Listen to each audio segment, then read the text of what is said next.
चलिए आपसे एक प्रश्न पूछता हूं, स्वर्ण और लोहे में अंतर क्या है? अब अधिकतर लोगों का उत्तर यही होगा कि स्वर्ण बहुमूल्य है। स्वर्ण का मूल्य लोहे से कहीं अधिक उचित है, किंतु हमें यह बात नहीं भूलनी चाहिए कि स्वर्ण हमारे श्रृंगार का कार्य करता है, हमें तनिक और सुंदर दिखाता है। दूसरी ओर लोहा उन सैनिकों की ढाल और तलवार बनकर रक्षा करता है जो सैनिक हमारे प्राणों की रक्षा करते हैं। ये सैनिक नहीं तो हमारे प्राण। अब बताइए, स्वर्ण का मूल्य अधिक होने से क्या लोहे का मूल्य कम हुआ? कदापि नहीं। इसी प्रकार इस जीवन में आप चाहे जितने प्रयास कर लें, कुछ न कुछ ऐसा अवश्य होगा जो आपको कभी नहीं मिलेगा, और इसके कारण स्वयं को हीन समझ लेना अनुचित है।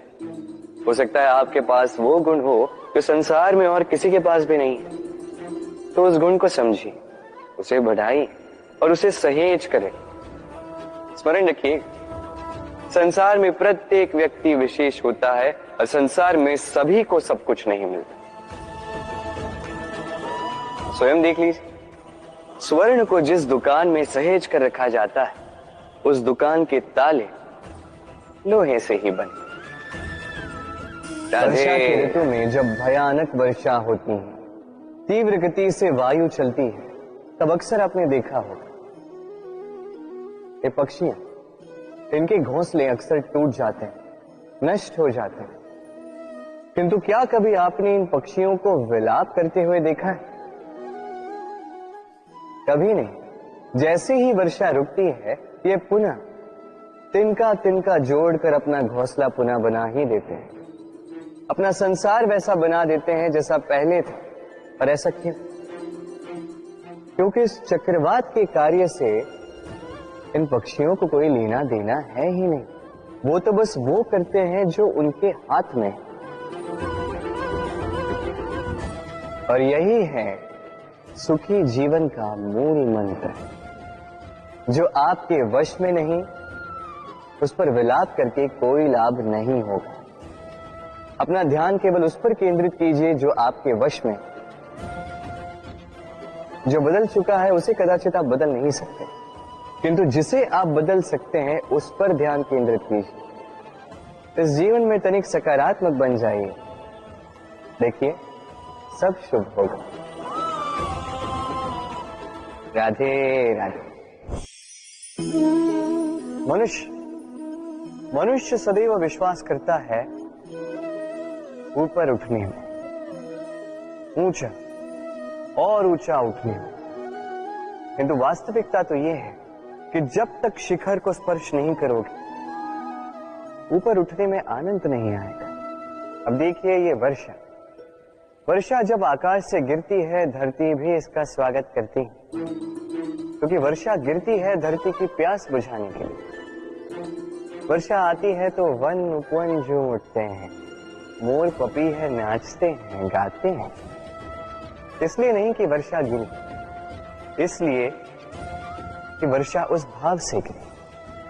अब उसी स्थान पे यदि आकाश से कड़कती हुई बिजली धरती पर गिरे तो प्रकृति भयभीत हो जाती है। अर्थात ये भाव अत्यंत महत्वपूर्ण है।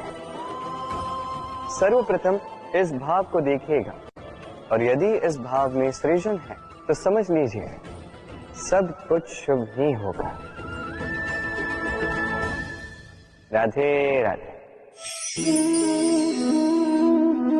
जब भी हम किसी वृक्ष को देखते हैं, सर्वप्रथम हमारी दृष्टि पड़ती है उसके पुष्पों पर, हरे भरे पत्तों पर, रसीले फलों पर, किंतु वो कठोर, वो निस्वार्थ जड़, उससे तो हम कभी आकर्षित होते ही नहीं।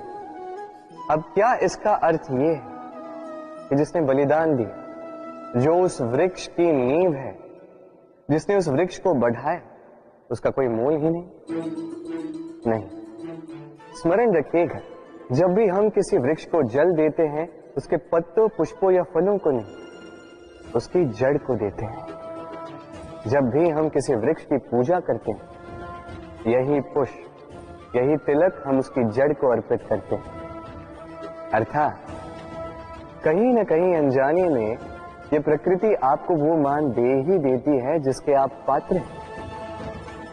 और इसीलिए तो मैं कहता हूं, तो कर्म किए जा, तू फल की चिंता ना कर। तुझे वो मान अवश्य मिलेगा जिसका तू पात्र है, बस विश्वास कर।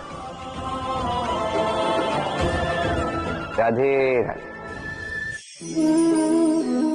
सागर, कितना विशाल होता है ये सागर।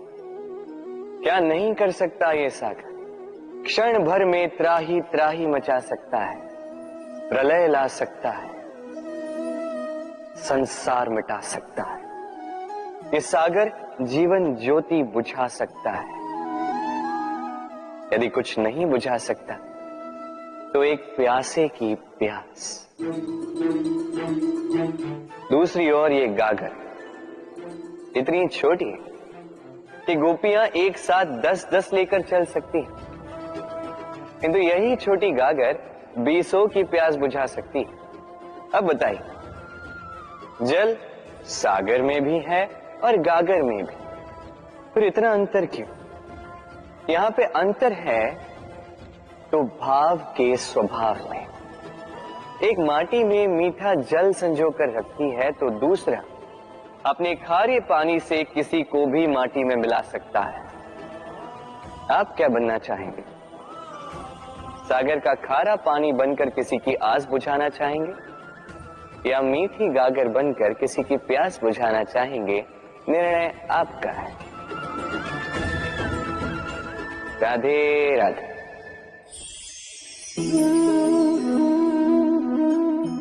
बालपन में एक बात थी जो मुझे कभी समझ नहीं आई। मैं सदैव आश्चर्यचकित रहता था कि ऐसा कैसे हो सकता है। बात कुछ यूं थी, मैं हमारी गौशाला में देखता था अलग अलग रंग रूप की गैया।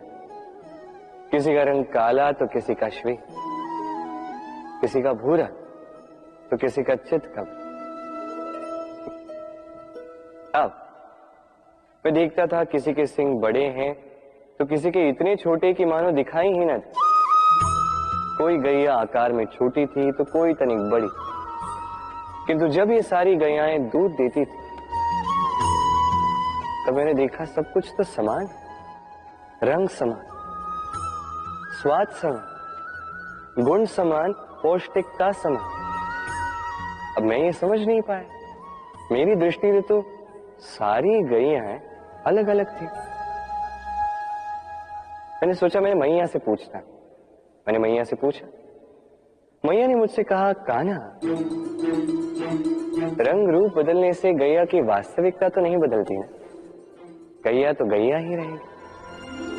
अब मैं ये बात नहीं समझ पाता कि मनुष्य इसे आत्मसात कैसे नहीं कर सकता। देखिए, रंग, रूप, जात, धर्म, भाषा, इससे ऊपर है मानवता। और मानवता का एक ही धर्म है और वो है प्रेम। तो यही प्रेम अब सब में बांटते रहे, प्रेम से सबकी सेवा करते रहे। इस मानवता का अमृत चख के देखिए, फिर आप समझ जाएंगे कि हम सब भिन्न भिन्न नहीं, हम सभी एक हैं।